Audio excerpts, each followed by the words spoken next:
여호수아서 14장 13절에서 15절 교독해서 보겠습니다. 제가 먼저 읽겠습니다. 여호수아가 여분네의 아들 갈렙을 위하여 축복하고 헤브론을 그에게 주어 기업을 삼게 하매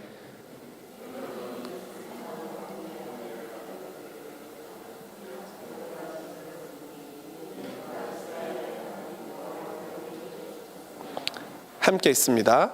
헤브론의 옛 이름은 기럇 아르바라. 아르바는 아낙 사람 가운데서 가장 큰 사람이었더라. 그리고 그 땅에 전쟁이 그쳤더라. 아멘.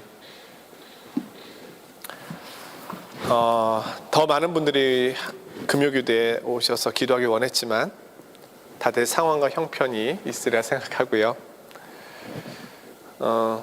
지난주 화요일 날, 이번 주 화요일이네요. 저희 조카가 여기 워킹 홀리데이로 나와 있어서 일을 하고 있는데 오후 6시쯤 전화가 왔어요. 삼촌, 계엄이 뭐예요? 계엄은 국가가 되게 위기에 처했을 때 대통령이 명을 해서 군대가 일시로 모든 걸 다 통제하는 상황이지. 그런 것은 있으면 안 되지. 근데 왜? 그랬더니 삼촌 지금 우리나라 계엄이래요.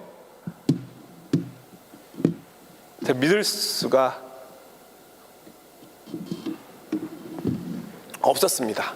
설마 계엄이라니. 5.18 광주 민주항쟁이 있을 때 제 나이는 8살이었습니다. 그래서 사실 잘 모릅니다. 제가 고등학교 때 서점에서 우연히 책 한 권을 보게 되었는데 그게 광주 그 참사에 대한 내용이었습니다. 내용을 보고 이게 우리나라에서 있었다고? 아유, 근데 왜 내가 몰라? 그럴 수가 없지. 그래서 믿지 않았던 기억이 있습니다. 그런데 시간이 흘러서 보니까 그 모든 것들이 사실이었고 너무 충격이었습니다. 이런 일이 우리나라에서 있었구나. 그랬는데 갑자기 들려온 소식에 제가 너무 놀랐습니다. 근데 저만이 아니라 아마 해외에 계신 우리 성도님들과 그리고 우리 고국에 있는 대한민국이 모두 다 놀랐습니다. 정치의 좌우 여야를 떠나서 이거는 그런 문제로 바라보면 안 되잖아요. 한 아버지가 아들에게 전한 내용이 공개가 돼서 많은 국민들의 마음을 울렸습니다. 그걸 왜 녹음했나 했더니 아들의 마지막 목소리일지 몰라서 녹음을 했다. 아들은 707이라고 하는 특수부대에 있었는데 아버지가 먼저 아들과 통화하면서 너 지금 계엄 상황이라고 아버지가 먼저 계엄이 뭔지를 알려주었습니다. 그 아들은 군부대에 있는데 계엄이 뭔지도 모르고 있었어요. 경험이 없으니까. 그래서 아버지가 아들에게 하나하나 알려주었습니다. 너 절대 민간인 해치면 안 돼. 폭력을 쓰면 안 돼. 어떠한 일이 있어도 그렇게 하면 안 돼. 그리고 너의 목숨을 지켜야 돼.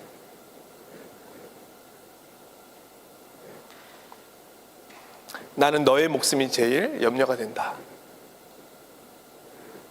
지금 다행히 이 계엄이 해제가 돼서 이렇게 있지만 만약에 그러지 않았다면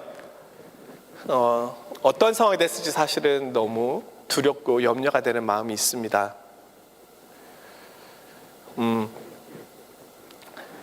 저는 하나님의 나라에 대한 말씀을 늘 강단에서 전하고 있지만, 그러나 그리스도인은 하나님 나라의 백성만은 아닙니다. 우리가 일반적으로 이야기할 때 그리스도인은 두 나라의 백성이라고 말합니다. 두 나라의 신분을 가지고 있습니다. 하나는 하늘의 시민권자이지만 또 하나는 이 땅의 백성이라는 겁니다. 하나님께서는 이 땅을 우리에게 맡겨주시기도 하셨습니다. 아담에게 에덴 동산을 맡겨주셨던 것처럼 이 땅을 다스리고 지키도록 우리에게 대리자로 다스리도록 권한을 주셨습니다. 그래서 우리는 이 땅을 살피고 돌봐야 합니다. 그래서 하나님이 원하시는 나라가 될 수 있도록, 물론 우리가 아무리 그렇게 한다고 하더라도 우리 힘으로 하나님 나라를 이 땅에 만들어낼 수는 없습니다. 그래서 주기도문에서도 우리가 기도할 때 아버지의 나라가 오게 하소서라고 아버지께 기도드리는 이유는 궁극적으로는 하나님께서 이 땅에 그 나라를 허락해 주셔야만 하기 때문입니다. 그러나 우리가 머물러 있는 이 공간, 교회뿐만이 아니라 내가 처해 있는 나라와 민족 백성이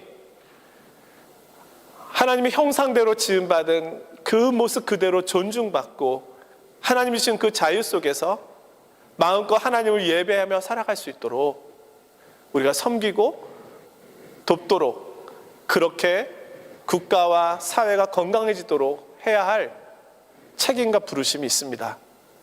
그것이 없다면 왜 예수님께서 산상수훈의 말씀을 우리에게 주셨겠습니까? 그 말씀은 이 땅에서 우리가 살아가면서 지켜야 될 말씀인 거 아니겠습니까? 그런데 지금 대한민국에서 일어나고 있는 이 일은 물론 우리나라만의 문제는 아니죠. 지금 이미 아프리카 여러 나라들에서도 독재나 폭력적인 일들이 많이 있어 왔고, 지금 이스라엘의 전쟁이나 러시아의 전쟁이나 이런 내용들을 보면, 북한의 상황을 보면 당연히 그 나라에 대해서도 해야 할 말이 너무 많죠. 그러나 팔은 안으로 굽잖아요. 저는 그 나라를 볼 시간이 없어요. 프랑스도 지금 위태롭다고 하지만 저는 대한민국을 보고 싶습니다. 대한민국의 아픔이 저의 아픔입니다.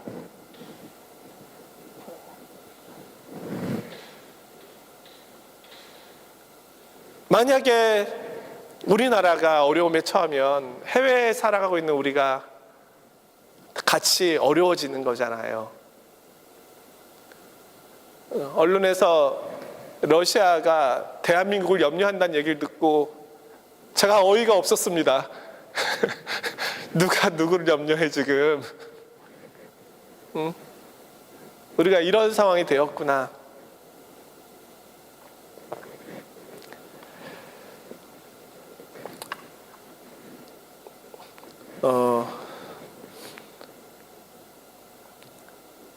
한 나라의 지도자는 정치 이념을 떠나서 국민의 생명을 가장 귀하게 여겨야 합니다. 국가의 역할은, 우리가 국가의 지도자에게 권한을 준 이유는 우리가 이 권한과 능력을 줄 테니 국가를 안전하고 평화롭게 다스려 주십시오라고 짧은 시간이지만 권한을 준 것입니다. 지도자는 그 권한을 받고 한 생명을 보존하기 위해서 한 생명의 가치를 귀하게 여기고 살피고 돌보는 일을 해야 합니다. 그것이 성경에서 말하고 있는 지도자의 자리입니다.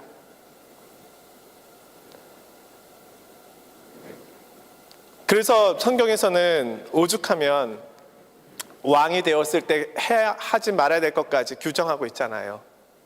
여자를 많이 두지 마라, 여인을 많이 두지 마라, 말을 많이 두지 마라. 말이라고 하는 것은 군사력일 수도 있지만 재산일 수도 있죠. 많이 두지 마라. 그리고 술 취하지 마라. 술을 쳐다보지도 마라. 왕은. 왜냐하면 임금은 가장 중요한 시간에 판단해야 될 것이 많기 때문입니다. 마치 재판관처럼 그 책임을 준 것입니다. 대신에 우리는 그 지도자의 말에 따라가고 순종하고 그 지도자를 존경하고 또 그 지도자에게 많은 것들을 권한을 주는 것이죠. 그러나 우리가 세계대전을 겪으면서도 보았듯이 한 사람의 지도자의 영향이 생각보다 너무 커서 그의 잘못된 판단으로 인하여 세상은 위험에 빠질 때도 있습니다. 물론 우리나라의 지금 위기를 한 사람에게 탓을 돌린다 이런 것은 아닙니다. 하지만 분명 계엄을 말한 사람은 지도자고 이런 상황을 이끌어간 사람은 지도자이기 때문에 책임을 묻지 않을 수는 없습니다.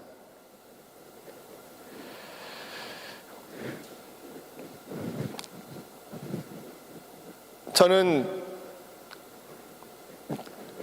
앞으로 지금뿐만 아니라 앞으로도 누가 지도자가 되든 폭력적인 모습과 탐욕적인 모습은 사단적인 모습이라고 봅니다. 우리 속에 다 있잖아요. 저와 성도님들 안에도 욕심이 있고, 그렇죠?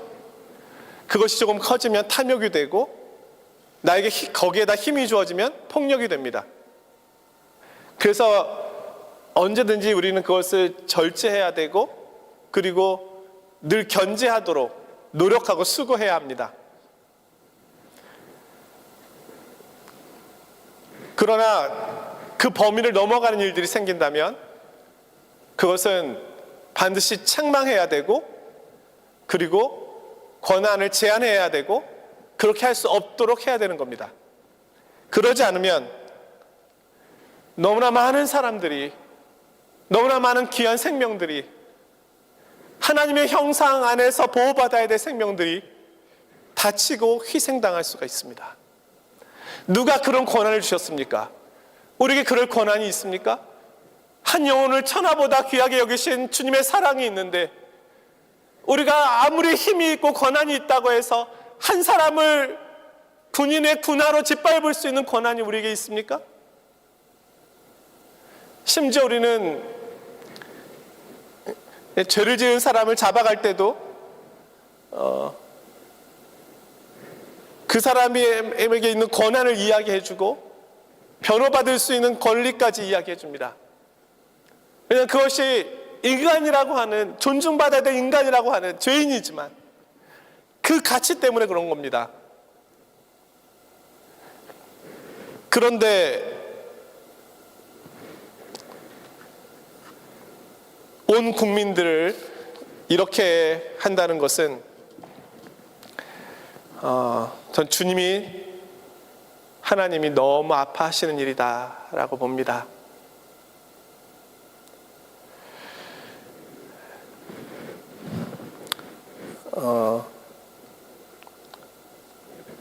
저는 우리나라뿐만 아니라 미국을 비롯해서 어느 나라도 안전하다고 생각하지 않습니다.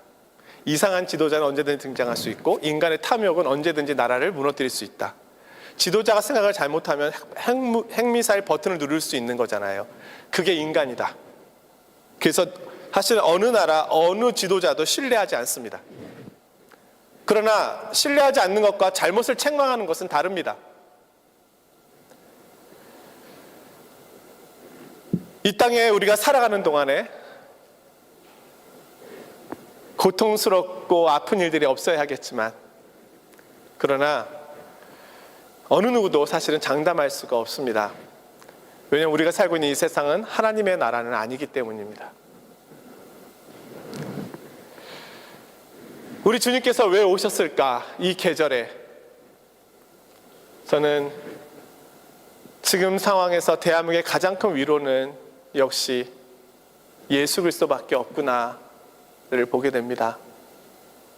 우리 주님이 왜 오셨습니까? 평화의 왕으로 오셨습니다. 이 세상의 지도자는 자신의 권력과 자리를 지키기 위해서 국민들을 짓밟고 폭력을 행사하지만 하늘의 왕이신 예수님은 한 영혼을 위하여 자신의 생명을 내어주기 위해 오십니다.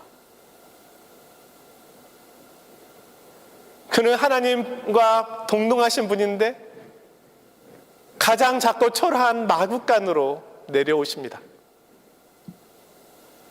왕궁에서 태어날, 가장 화려한 왕궁에서 태어날 권리가 있음에도 불구하고 그 권리를 행하지 않으시고 그 왕궁을 세상의 왕에게 주고 여관의 빈 방마저 인생과 삶에 지친 영혼들에게 주고 자기는 마구간으로 내려가십니다.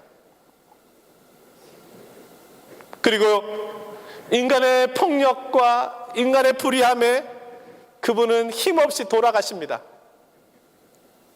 이 세상이 얼마나 무서운 세상인지, 저와 성도님들 안에 있는 이 욕심과 탐욕과 잘못된 거짓이 얼마나 무서운 것인지 하나님의 아들을 못 박아 죽일 수 있을 정도로 폭력적입니다. 우리가 그러합니다.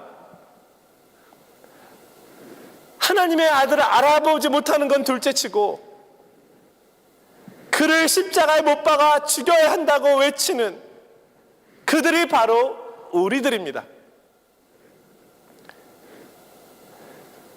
죄 있는 자를 책망하는 건 둘째치고 죄 없는 자를 향하여 그렇게 이야기할 수 있는 것이 우리입니다.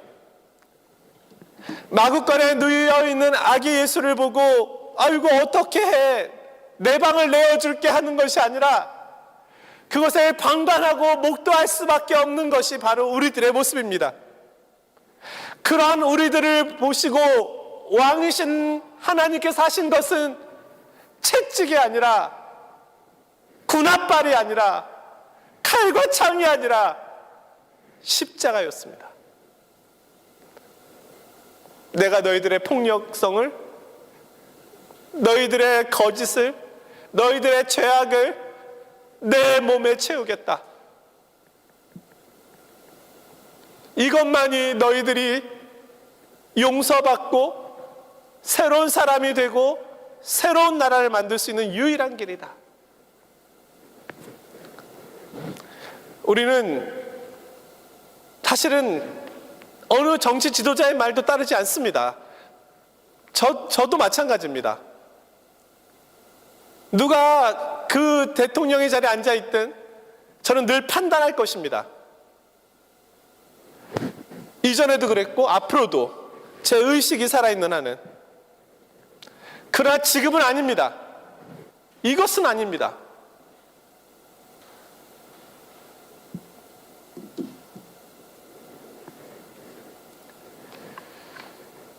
우리 국민들이 어리석어서 지금 촛불을 들고 나가 있는 것은 아니잖아요. 어디에 끌려서 나와 있는 것은 아니잖아요. 얼마나 답답했으면 뛰쳐나왔겠습니까? 얼마나 힘이 들었으면 뛰쳐나왔을까요? 저는 사실 잠을 잘 못 이루겠더라고요. 너무 마음이 무너지고 어찌해야 할 바를 모르겠는 거예요. 내가 뭘 할 수 있지? 어떻게 해야 하지? 뭘 해야 되지? 제가 할 수 있는 게 뭐가 있겠습니까?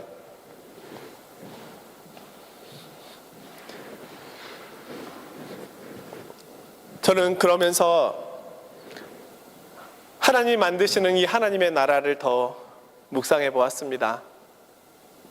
그래, 그래서 예수님이 오신 거지. 우리에게 참 소망과 위로를 주시려고 오신 거지. 평화의 왕은 한 분밖에 없다는 것을 보여주신 거지. 지도자에게 실망한 건 실망한 거고, 책망해야 될 건 책망해야 될 거, 심판해야 될 건 심판해야 되겠죠. 하나님께서 심판하여 주시기를 저는 간절히 기도하고 있습니다. 왜냐하면 우리의 힘은 연약할 수도 있으니까. 하나님은 살아계시니까. 정의와 공의의 법을 만드신 분은 하나님이시니까. 예수님께서 이 땅에 오셔서 하신 일은 하나님 나라의 왕이 되시는 일이었습니다. 근데 하나님 나라의 왕이 무엇인지를 보여주셨습니다. 큰 자가 작은 자를 섬기는 것이다. 인자가 온 것은 섬김을 받으려 함이 아니라 섬기려 하고 도리어 자기 목숨을 많은 사람의 대속물로 주기 위해서 왔다. 이것이 우리가 따를 수밖에 없는 평화의 왕의 모습입니다. 주님께서 세워가시는 나라는 이런 나라입니다. 평화의 나라. 그 나라가 처음 시작된 곳이 초대교회입니다. 우리는 초대교회에서 하나님 만드시려고 하는 나라가 어떤 나라인지를 부분적으로 볼 수가 있습니다. 이런 나라이구나. 서로의 필요를 채워주는 나라이구나. 어떤 형편에서도 하나님의 통치와 하나님의 다스림을 받으며 하나님 앞에 나아가는 나라이구나. 초대교회 때 그러한 하나님의 나라가 만들어질 수 있었던 가장 큰 이유는 성령님의 역사하심 때문입니다. 예수 그리스도의 십자가 사건과 부활하심, 승천하심만으로 교회가 탄생한 것은 아닙니다. 거기에 성령님께서 오심으로 교회가 탄생합니다. 그러면 성령님께서 오셔서 하신 일이 무엇일까요? 첫 번째는 예수 그리스도의 사역이 무엇임을 드러내신 거죠. 예수 그리스도의 사역이 하나님의 나라를 만드시기 위한 사역임을 증거하신 것이 성령님의 사역이죠.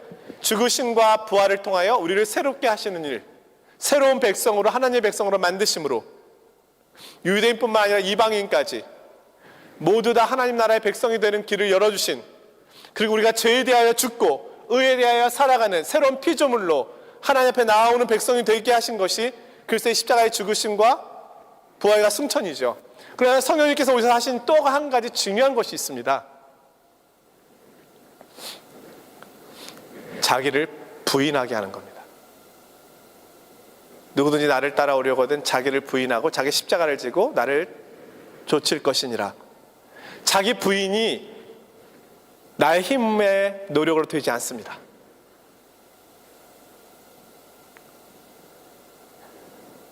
여전히 이 땅에 소망이 교회에 있다고 하는 이유는 교회에 모인 사람들이 대단해서가 아닙니다.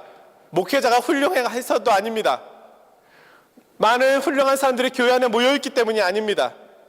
도리어 학문 없는 법인들이고 세상 안에서는 작은 자일 수도 있지만, 그럼에도 불구하고 여전히 교회가 소망인 이유는 자기 부인의 역사가, 성령님의 역사가 교회 안에 나타나고 있기 때문입니다. 우리의 교만함과 우리의 완악함과 우리의 폭력성과 우리의 이 어그러지고 굽어진 이 성품이 어떻게 무너지고 깨질 수 있을까요? 성령님의 은혜가 없이는 안 되는 겁니다. 우리가 기도하는 목적 중에 가장 큰 목적은 하나님, 나의 이 못된 자아를 무너뜨려 주십시오. 나의 이 정욕과 헛된 욕망과 탐욕과 폭력성의 거짓에 찌들려 있는 나의 이 잘못된 옛사람의 이 모습을 가지고 있는 이 성품을 변화시켜 주십시오. 그것이 사실 우리의 가장 큰 기도의 제목 아닙니까? 그것을 이루게 한 그 놀라운 사건이 바로 오순절 성령 강림입니다. 초대교회 성도들이 오순절날 모여서 무엇을 했겠습니까? 예수님께서 40일 동안 계셨고 그들이 모여서 성령님의 약속하신 성령님을 기다렸던 시간은 열흘입니다. 열흘 동안 모여서 그들이 무슨 기도를 했겠습니까? 어떻게 기다렸겠습니까? 저는 제가 유추해 보건대 그들은 열흘 동안 하나님 앞에서 자기 부인의 회개 기도를 했을 것이다. 그리스도의 십자가에 못 박은 사람은 바로 나입니다. 그리스도를 부인한 사람은 바로 나입니다. 거기 죄가 있었습니다. 그분을 모른다고 할 때 죄가 있었습니다. 그분을 외면했던 자가 바로 접니다. 그분을 찌른 자가 접니다. 그분을 비웃었던 자가 접니다. 예수 그리스도의 옆에 있었던 그 강도가 접니다. 그들의 회개의 기도가 사실은 그들의 기다림이 아니었을까요? 그때 성령님께서 오셔서 그들을 폭발적으로 부인하게 하시고 또 진리의 확신 안에 거하게 하심으로 교회가 탄생하게 된 것입니다. 그렇다면 오늘 우리가 회복해야 될 것도 분명합니다. 두 가지입니다. 그리스도가 누구이신가? 하나님의 나라의 복음을 회복하는 것이 첫 번째예요. 두 번째는요, 성령께서 내 자아를 나를 부인하도록 깨뜨리셔야 하는 겁니다. 저는 사실 굉장히 충격적인 것이 우리나라에 이런 계엄이라고 하는 이 무서운 사건이 있기 전에 2주 전쯤에 조창기도회가 있었습니다. 전 조창기도회를 가끔 봅니다.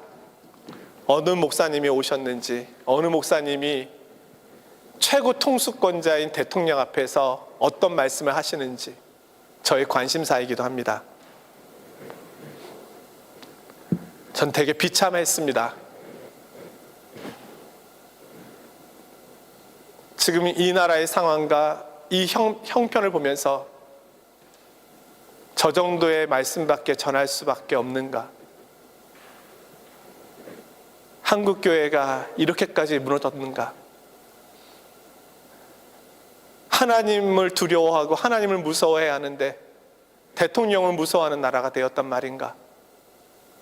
언제 이렇게 되었단 말인가? 하나님 나라의 백성이라고 입으로는 떠들면서 세상 나라의 백성으로만 살기를 목회자 스스로 결정했단 말인가? 너무 부끄러웠습니다. 물론 모든 목회자들이 그런 거 아니고 거기에 참여한 모든 성도들이 그런 것도 아닐 것입니다. 모든 국회의원들이 다 그럴 것도 아니라고 생각합니다. 그러나 그 후 2주 후에 발생한 이 사건에 대해서 저는 교회의 책임이 있다라고 생각합니다. 교회 책임이라고 하는 건 거기에 오셨던 분들을 얘기하는 것이 아니라 우리 모두의 책임이 있다라고 봅니다. 맥체인이라고 하는 목사님을 잘 아실 겁니다. 맥체인 성경 읽기 표 다들 아시죠? 이분은 정말 거룩한 우울증을 소유했던 인물로 소개됩니다. 너무나 우울했대요, 이분은. 근데 이분의 우울함의 가장 큰 이유는 예수님의 모습과 비슷하다는 생각이 드는데 이웃의 아픔을 자기의 아픔으로 여기는 거예요. 내가 이웃을 위해 더 기도하지 못해서 혹시 이런 일이 생기지 않았을까? 이렇게 생각하는 거예요. 국가에 어려움이 생기면 내가 더 기도하지 않아서 이런 일이 생긴 거 아닐까? 내가 내 책임을 다하지 못한 거 아닐까? 이래서 우울한 거예요. 너무 지나친 것 같기도 하지만 그러나 그렇게 했기 때문에 누구보다 더 열심히 기도했고 누구보다 더 열심히 하나님의 사람으로 살아가려고 노력했습니다. 그래서 성경을 이렇게 읽는 것이 가장 하나님의 말씀을 더 깊이 바르게 넓게 이해하는데 도움이 된다라고 해서 맥체인 성경 읽기라고 하는 그분이 읽은 방식을 우리가 알게 된 거 아닙니까? 나라의 위기를 자신의 문제로 본 거예요. 오늘날 우리 대한민국의 위기를 우리가 더 기도하지 않아서 우리도 너무 탐욕에 빠져 있어서 기도해야 할 그 자리를 내가 지키지 못해서 그럴 수 있는 거 아니겠습니까? 그런 면에서 우리는 앞으로 이번뿐만이 아니라 앞으로도 계속해서 나라와 민족을 위해 더 간절히 기도하는 책임 있는 성도가 되어야 된다고 생각합니다.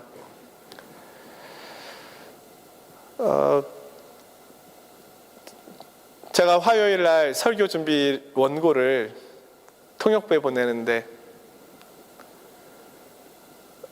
마무리를 하기가 너무 힘들었어요. 설교 준비를 할 수가 없는 거예요. 마무리를 해야 되는데 이 한국의 상황이 너무 급박하게 돌아가는데 집중할 수가 없었어요. 어떻게 원고를 마무리해서 넘겼는지 이번 주 주일날 드러날 것 같은데. 그리고 나서 이제 금요기도의 말씀을 보니까 한 주 전에 이 말씀 본문이 나오잖아요. 갈렙 이야기잖아요. 이 갈렙 이야기가 도대체 지금 우리에게 있는 현 상황 속에서 어떻게 해석되어져야 할까라는 것에 고민을 많이 하게 되었습니다. 그런데 이 말씀이 어찌 보면 우리의 지금 상황에 굉장히 부합한 말씀일 수 있겠다라고 판단하게 되었고, 하나님께서 시기에 맞게 이 본문을 허락해 주셨다라고 생각하게 되었습니다. 우리가 잘 알고 있는 것처럼 갈렙은 45년 전에 정탐꾼, 가나안 정탐꾼의 한 명으로 보내졌던 인물이었습니다. 12명의 정탐꾼이 갔는데 10명이 보고 와서 우리는 메뚜기와 같다, 우리는 그들의 밥이다, 아무튼 그들의 거기에는 안악자손이 있고 그 성은 너무 크고 견고합니다. 우리는 그 앞에서 메뚜기일 뿐입니다 라고 하는 그런 보고 때문에 모든 백성들이 밤새도록 통곡하며 울었던, 그때 여호수아와 갈렙만이 그렇지 않습니다, 하나님이 우리에게 허락하신다면 그들은 우리의 밥이 될 것입니다, 이렇게 얘기했던 믿음의 사람이잖아요. 그런데 지금 벌써 그때는 가나안 정탐이고 지금은 이제 가나안에 들어와 있는 거예요. 45년이 지난 후에 45년 전에 봤던 그 안악자손, 거인 족속이잖아요. 이 거인 족속이 사실은 창세기에 벌써 등장하거든요. 창세기 6장에 보면 네피림이라고 하는 존재가 등장하면서 안악자손의 이야기가 나오게 돼요. 네피림의 후에 거인 종족이에요. 근데 사실은 노아 홍수로 인해서 다 멸망했는데 이들의 뿌리가 여전히 남아 있어서 시간이 흘러서 안악자손이라고 하는 아주 큰 무리를 이루게 되었습니다. 이 거인 종족이 살고 있던 곳이 기럇 아르바라고 하는 곳이에요. 그래서 아르바는 아낙의 아버지, 이런 뜻이랍니다. 그러니까 거인 종족의 아버지. 거인 종족의 아버지인 아르바가 사는 마을이 기럇 아르바라는 뜻이에요. 45년 전에 봤던 그 거인 종족들이 여전히 때를 지어 살아가고 있는 것을 그들은 목격하고 있는 겁니다. 근데 싸워야 되잖아요. 하나님의 명령에 의하여 이제 그 땅을 차지해야 하잖아요. 그런데 이스라엘 백성들이 가나안에 왔지만 남부 전투도 했고 북부 전투도 했는데 여리고성도 무너뜨렸고 여러 가지 싸움들을 했는데 가장 큰 이 안악자손과의 싸움을 누가 싸울 거냐라는 말이죠. 근데 상식적으로 생각해 보면 가장 좋은 땅을 누가 차지하고 있을까요? 거인 종족이 차지하고 있지 않겠습니까? 힘센, 탐욕스럽고 힘세고 폭력적인 이들이 나름 좋은 땅을 차지하고 있겠죠. 그리고 큰 성을 쌓아놓고 어느 누구도 넘보지 못하게 할 것입니다. 근데 그 땅을 갈렙이 여호수아에게 달라고 한 거예요. 그냥 편안한 일반적인 땅이 아니라 나는 안악자손과 싸우겠습니다. 사람은 참 변하지 않습니다. 45년 전의 갈렙의 믿음, 45년이 지난 후에 갈렙의 믿음은 다르지 않아요. 이 산지를 내게 주소서. 그것은 비록 견고하고 큰 거인 종족이 살고 있다 할지라도 그날에 모세가 내게 약속하셨던 그 땅을 내게 주십시오. 오늘 본문에 이 갈렙에 대한 이야기가 나오는데요. 오늘 본문은 이제 헤브론이라고 합니다. 이 기럇 아르바라고 하는 이름을 아르바 그 아낙 자손의 아낙의 아버지 되는 아르바의 성읍인 이 거인족 속의 마을의 이름을 바꿔버렸어요. 헤브론으로. 헤브론이라는 말의 뜻은 우정, 친구 뭐 이런 뜻이 있는데 이 헤브론이 14절에 이렇게 말씀합니다. 그니스 사람 여분네의 아들 갈렙의 기업이 되어 오늘까지 이르렀으니. 자, 갈렙에 대한 이야기가 나오는데 이 갈렙이 어떤 사람인지를 이렇게 길게 설명하고 있어요. 그니스 사람, 여분네의 아들, 그니스 사람이라는 거예요. 창세기에 보면 그니스 사람이라고 하는 말이 나오거든요. 일종의 가나안 근처에 살고 있었던 민족이에요. 유대인이 아니에요. 이방 민족이에요. 이방 민족인 갈렙이 유다 지파에 들어오게 되었고, 그렇게 해서 그니스 사람 여분네의 아들 갈렙에 의하여 기럇 아르바의 땅이 헤브론이 되어 유다 지파의 다스림을 받게 됩니다. 다윗이 헤브론에 7년 6개월 동안 있게 되거든요. 여기 다윗 성이 있게 되는 거예요. 7년 6개월 동안. 그 다음에 예루살렘으로 옮기지만 바로 그 출발점입니다. 갈렙, 믿음의 사람. 그런데 뿌리는 유대인이 아닌 이방인이었어요.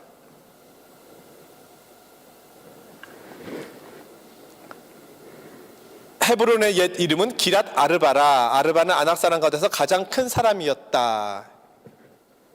그렇다면 갈렙은 어떻게 이 땅을 차지할 수 있었을까요?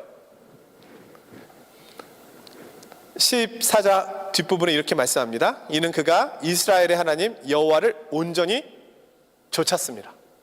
이렇게 나와요. 그냥 갈렙은 싸움에 능한 자였다 이렇게 설명하지 않아요. 그도 아낙 사람의 견주어도 조금 더 부족하지 않은 큰 사람이었다 이렇게 설명하지 않아요.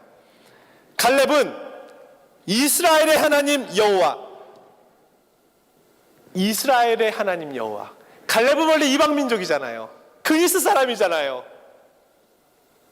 이스라엘의 하나님 여호와, 그분께 나왔고 그분의 말씀을 45년 전이나 지금이나 온전히 좇고 있다. 여호와 하나님의 말씀만을 따라가는 거예요. 여호와 하나님만의 약속을 바라보는 거예요. 이 가나안 정복은 영적으로 보면 하나님 나라의 확장입니다. 하나님 나라가 세워지는 것입니다. 하나님 나라는 어떻게 세워지느냐? 여호와의 말씀을 온전히 좇은 그 약속을 믿고 온전히 나아가는 믿음의 사람에 의하여 세워지는 것이 하나님의 나라다. 그것을 갈렙이 보여주고 있는 겁니다. 그런데 하나님의 나라가 세워지는 과정이 쉽습니까? 절대 그렇지 않다. 하나님의 나라가 세워지기 위해서는 늘 싸움이 있다. 어떤 싸움이 있느냐?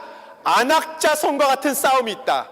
탐욕과 폭력에 물들어 있는 세상과 싸워야만 하는 끊임없는 하나님의 약속만을 바라보고 나가야 하는 이 씨름이 있다.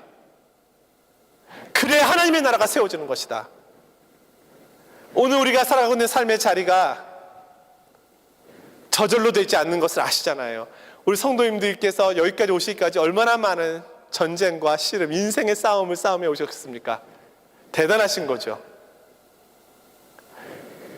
그러나 앞으로도 싸워 가셔야 됩니다. 그런데 어떻게 싸울 수 있느냐? 세상의 문화와 세상의 가치관을 가지고 싸울 수는 없습니다. 폭력적인 문화와 거짓적인 문화로는 싸울 수가 없습니다. 섬김의 문화, 사랑의 문화, 나보다 남을 낮게 여기는 문화, 글쎄의 말씀 안에 살아가는 문화, 그 그것으로 하나님의 나라를 세워가게 되는 겁니다. 우리가 그렇게 하는 이유는 여호와의 말씀을 온전히 좇는 길이 그 길이기 때문입니다. 오늘 갈렙의 이야기는 이 땅에 어떻게 하나님의 나라가 세워져 갈 수 있는지를 말씀해 줍니다. 우리는 폭력의 세상에 살아가고 있습니다. 그리고 폭력을, 인간의 탐욕이 어떻게 휘두를 수 있는지를 목도하며 살아가고 있습니다. 예상하지 않은 순간에 위기가 올 수 있음을 경험하는 시대에 살아가고 있습니다. 원하지 않지만 앞으로도 더 큰 위기가 올 수도 있겠죠. 그럼 우리가 가야 할 길은 무엇입니까? 그 속에서 하나님이 나에게 원하시는 것은 갈렙의 믿음처럼 내가 서 있는 그곳이 하나님의 나라가 되도록 여호와의 말씀을 온전히 좇아가는 것입니다. 사람을 따라가는 것이 아니라 여호와의 말씀을 따라가는 것입니다. 여호와의 약속을 따라가는 것입니다. 하나님의 나라는 시작되었습니다. 완성될 것입니다. 누가 이기시겠습니까? 이 세상 나라는 안악 자손들처럼 저항할 것입니다. 폭력으로 저항할 것입니다. 권위로 저항할 것입니다. 군대를 동원할 수도 있습니다. 그러나 하나님의 나라는요, 하나님을 두려워하고 경외하는 이 사람들에 의하여 그 나라가 세워지고 확장되어 가는 것입니다. 폭력으로 세워지는 나라가 아닙니다. 그건 지옥입니다. 군합발로 세워지는 나라가 아닙니다. 그것은 지옥입니다. 하나님의 나라는 십자가로 세워집니다. 하나님의 그리스도의 말씀을 내 몸에 채우고 나를 부인하고 성령님께서 나를 주장하시기를 기도하며 그렇게 자기 자리를 지켜가는 믿음의 사람들에 의하여 하나님의 나라는 세워져 갑니다. 오늘 이 시대, 이 하나님의 나라가 세워져 가는 것을 세상 나라, 저항하는 세상 나라의 힘이 있습니다. 저는 그것을 아합과 이세벨의 타락이라고 말합니다. 그것이 대한민국에 일어나고 있구나. 그러나 이제 실망하지 않고 하나님께서 믿음의 사람들의 기도와 믿음의 사람들의 순종을 통해서 아픈 곳을 치유하고 싸매어주고 폭력과 탐욕을 하나님 심판하시고 그렇게 하나님의 형상 그 자체만으로도 존중받게 되는 그런 평화의 왕으로 오시는 그리스도의 나라가 우리 대한민국에, 그리고 아울러서 우리가 살아가고 있는 이 프랑스 땅에, 또 우리 교회 공동체 위에 세워질 것을 바라보며 기도하며 나아가기를, 그러한 우리 믿음의 성도님들이 되시기를 주님의 이름으로 축원드립니다.